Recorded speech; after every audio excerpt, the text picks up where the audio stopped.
I found out I was going to be a father the way people find out they have termites by accident and too late for a clean fix. 2 pink lines, quiet as a whisper, sitting in the bathroom trash under a wad of damp paper towels. I don't know why I even looked habit, maybe, or the way your eyes slow down at the scene of a car wreck. 2 lines means life. 2 lines means a future. 2 lines should have meant joy. What I remember instead is the taste of toothpaste turning to metal on my tongue, and my hands doing the stupid thing where they tried to put the towels back exactly how they had been, as if I could tuck the moment away and make it not count. My wife had been different for a few weeks by then. Not dramatic, not the kind of different that makes you Google symptoms at 2 in the morning, just the kind that drains colour from the house. She started closing doors softly, like sound itself might snap if she wasn't careful. She moved around me the way pedestrians move around a wet paint sign, respectful, eyes averted, pretending it wasn't there. I chalked it up to the grind. We'd been trying and not trying for a baby in that modern, chaotic way, leaving it up to fate on good days, promising to attract things on the bad ones, say next month like prayer beads. I thought she was protecting herself from another disappointment, guarding that little spark of hope like a match cupped in her hands. I waited 2 days for her to tell me. I didn't ask. That was my first mistake, pretending that silence is a neutral choice. If you make enough of those, they form a shape, and one day you wake up inside it. On the 3rd night, she sat on the edge of the bed, fingers curled at the seam of the mattress, and I could feel the declaration in the room with us bigger as a piece of furniture we hadn't paid for. That's when I started talking, filling the quiet with well-behaved sentences about appointments and vitamins and how we need to clear out the back room. I thought I was being supportive. In reality, I was bargaining with normal. She let me talk until the words ran out. She kept her eyes on a point just past my shoulder, the way people do in photographs when they're trying not to cry. When she finally spoke, it wasn't one of the sentences available to decent people. It came from a drawer I didn't know our life had. The child isn't yours.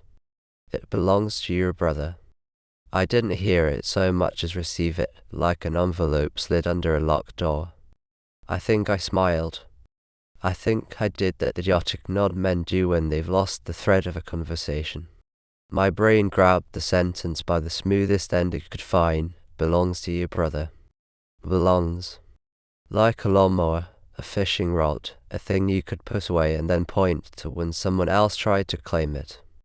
Then the meaning came in hard, the way cold water makes you inhale against your will. I don't know what you're supposed to do in that moment. The movies would have you shout or break something. I'm not built like a movie. My brother, Mark, is the one with the wildfire in him. I'm the one who learned to hold a level against the world and wait for the bubble to settle. But I felt it rage like a muscle flexing for the first time, sorrow like a bruise blooming under the skin, a precise, accountant-like tally of the pieces I was about to lose. I heard my father's voice in my own mouth, calm and clipped, asking logistical questions no human being should ever have to put words to. I kept waiting for the part where she would add a clause that saved me something about a mix-up, a bad joke, a dream she'd had that felt too real. She never did. How do you choose which betrayal to feel first? Do you go by bloodline or by proximity? Do you assign a number to years, to shared dinners, to the mornings you emptied the dishwasher without being asked? Does DNA trump dishes? I tried to order it, to give each emotion a turn, but they didn't line up. They arrived like uninvited guests, bumping shoulders in the foyer, dripping water on the rug. I learned 2 things in the days that followed. First, grief is not picky. It will eat anything you feed it. Second, secrets are bad roommates. They steal your sleep, they use up all the hot water, and by the time you confront them, they've already moved your furniture. She avoided me with the skill of a cat that knows which floorboards squeak. My phone lit up with texts from my mother about Sunday dinner, from Mark with a photo of the old fishing pier, from a buddy trying to organize a basketball game like we were still 25. I ignored them all. Food turned to paste in my mouth. I lost 5 pounds and none of them showed in the mirror. The world kept insisting on being normal. It felt obscene. When I finally told Mark to meet me, I did it out of habit, out of some threadbare belief that we could fix things if we brought them into daylight. He showed up with his palms open, like he was already halfway to surrender. The way he looked at me, I will never forget that, and I don't want to. If you ask 3 people to describe the same accident, you won't get 3 versions of the truth. You'll get 3 survivors, each with a map that only makes sense from where they were standing. His map had fog on it. He thought there was alcohol involved. He thought he'd been confided in. He thought I would swing at him just to give us both something to feel that wasn't shame. I didn't hit him. I did something worse. I told him I wouldn't be the man who blew up his family over a mistake. That I could absorb this. That I would raise a child like my own. People say selflessness is beautiful. They don't mention how much it feels like self-harm. You'll judge me for that, and you'll be right. But understand the calculation. It wasn't noble. It was dirty math. I added my wife's history of miscarriages to my mother's heart condition, to the way my father flinches when the phone rings late, and I got a number that said devastation. I subtracted the certainty I had about my marriage, which, let's be honest, had been running on scheduled maintenance for a while, from the terror of being a man who walks away from a child because a document might one day say he has the right to. I divided all of that by the baby, the actual, not yet existing person who had requested none of this. The result wasn't forgiveness. It was collateral. We said nothing formal, no vows, no dramatic line in the sand. I moved forward like a man pushing a stalled car uphill because the road only goes one way and his family's in the back seat. I painted the spare room a color called morning wheat because everything else sounded like something you could fail at. I sat in waiting rooms counting ceiling tiles while she had blood drawn. I googled the size of the fetus at 9 weeks, 11, 13, fruit metaphors I hated and clung to anyway. I told my mother we were expecting and watched her eyes fill with the soft tragedy people call joy. I erased Mark from our family chat without pressing any buttons.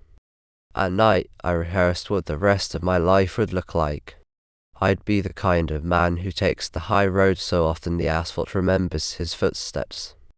I'd be sturdy, decent, maybe a little diminished in that way people mistake for maturity. I'd learned to aim my anger at inanimate objects, the treadmill, the lawn, the tax code. I'd watched that child learn to walk, to fall, to stand again, and I'd be there. The story we would tell the world would be the simple one, a family expecting a baby. The story inside my chest would be the complicated one, and I'd carry it like a talisman that burns the hand that holds it. Somewhere in the mess of that plan, something shifted. Attachment is a thief and a saint. It sneaks in while you're busy keeping your head above water and leaves you gifts you don't deserve. I started talking to the belly when she fell asleep. Just nonsense at first, a man saying goodnight to a heartbeat, but then real things, promises I had no business making, apologies for a world I couldn't organize. I put my hand on the small rise of her stomach and felt like I was reading Braille from the future. For a few minutes each night, the geometry of our disaster didn't matter. There was a person coming, and if I concentrated hard enough, I could be the man that person needed. If this were the end of the story, it would be simple and depressing. The part where I tell you I swallowed my pride and built a life uncompromised, and you either clap for my sacrifice or call me a fool. But life rarely respects clean endings. It prefers drop ceilings and trapdoors. The trapdoor opened the week we shopped for a crib. We were at one of those stores where every price tag looks like a dare. She left her phone on the kitchen counter, buzzing in that small, insistent way that says someone believes you're available to them. I ignored it. You don't survive months like the ones we'd had by reading what isn't addressed to you. But as we walked out to the car, she asked if I'd grab her phone. It had slid under a magazine, the corner of the screen still lit. I saw enough to understand I'd been renting space in a version of the story that didn't belong to me. It was an email thread.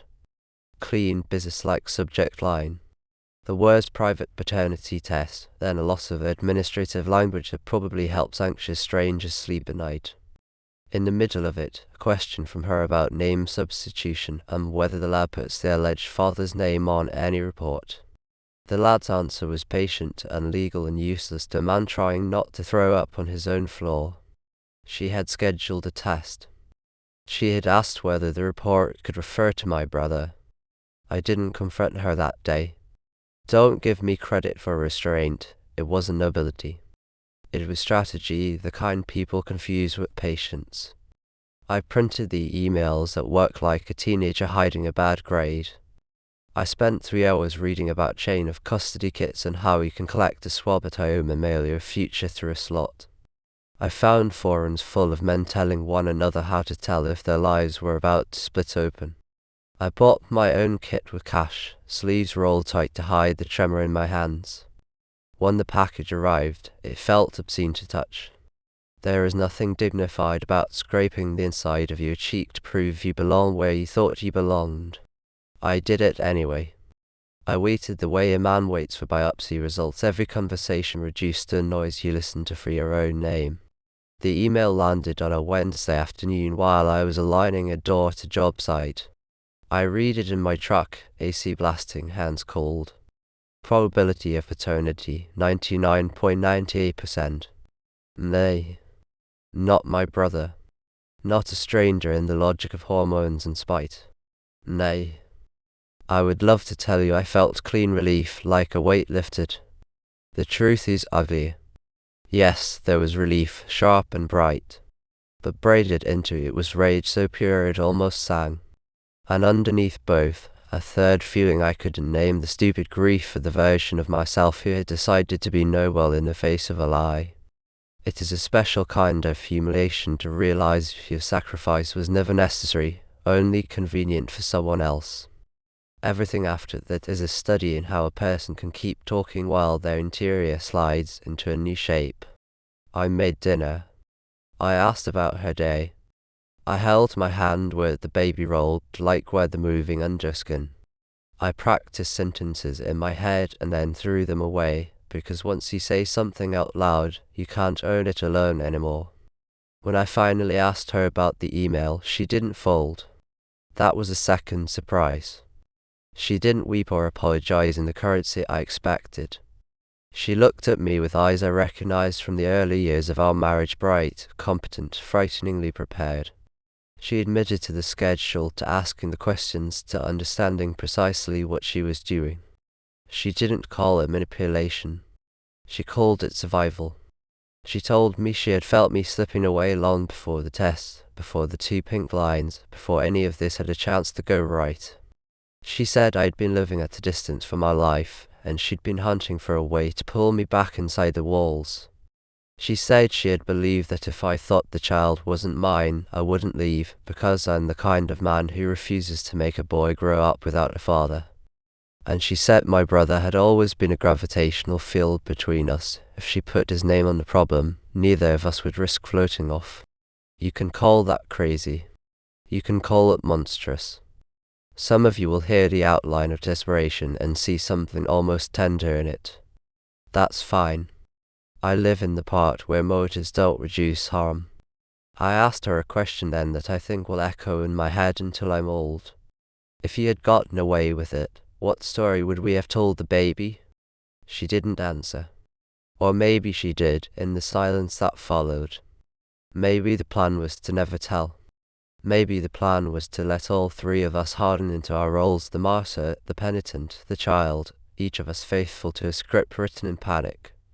She had set my brother up with an outfit he barely recognized as his own, and she had expected me to step into the costume she tailored from my best qualities and my worst fears. I told Mark the truth 2 nights later, not because I'm magnanimous, but because I refused to let my brother rot from shame for a sin he hadn't committed. He didn't cry, not exactly. He deflated, like a tent with the seam split open. What he said, not said, described, because there were no quotes in that room, was that he had believed he'd failed me in some unspeakable way and had been trying to pay a debt with interest. And here's the part you won't like, a small, selfish sliver of me missed the clarity of the earlier story. The one where my path was a straight line through a storm. The new map was messer. Nobody gets a medal for surviving a maze you walked into. The baby arrived in a rush at dawn on a rainy day in late spring. He came out furious and then quieted the moment skin met skin, like he recognized the terrain. I counted fingers and toes like a superstitious accountant. I cried in the elderly, useful way that keeps a body from cracking. In the nursery that night, in the soft mechanical ocean of the sound machine, I made another set of promises. Not the grand, cinematic ones. The small ones you keep or break every day. I promised to show up. I promised to tell him he is wanted. I promised to let him see me say I'm sorry. So here I am, a man of 36, with a son who looks at me like I'm the only mountain in his landscape. Here I am, with a wife who is both the person I chose and the person who burned my map because the road scared her. Here I am, with a brother who calls me to ask about formula brands and also leaves long stretches of air between sentences because we are building new muscles for our words.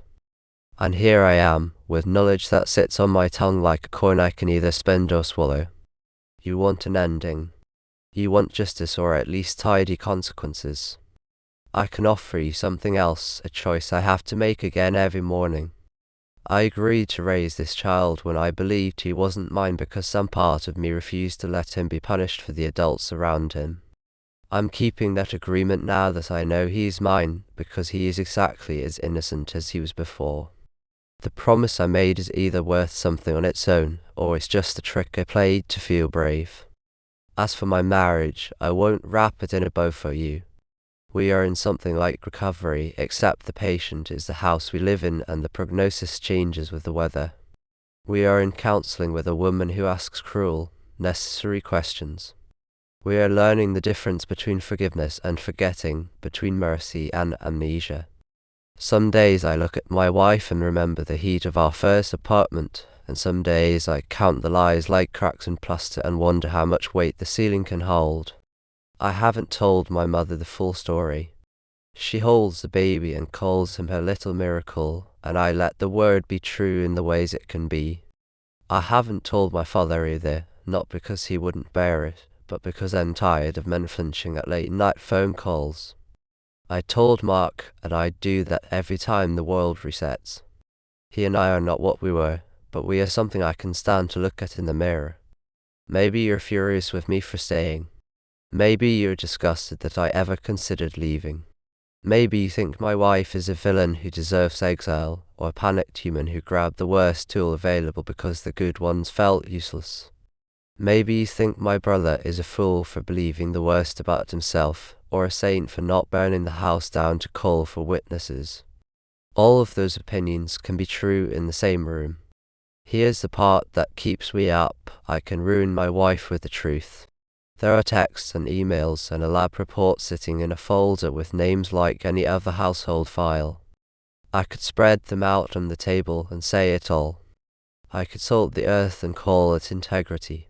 Or I can carry this like a man who has already made one impossible promise and sees no honor in breaking another to feel righteous.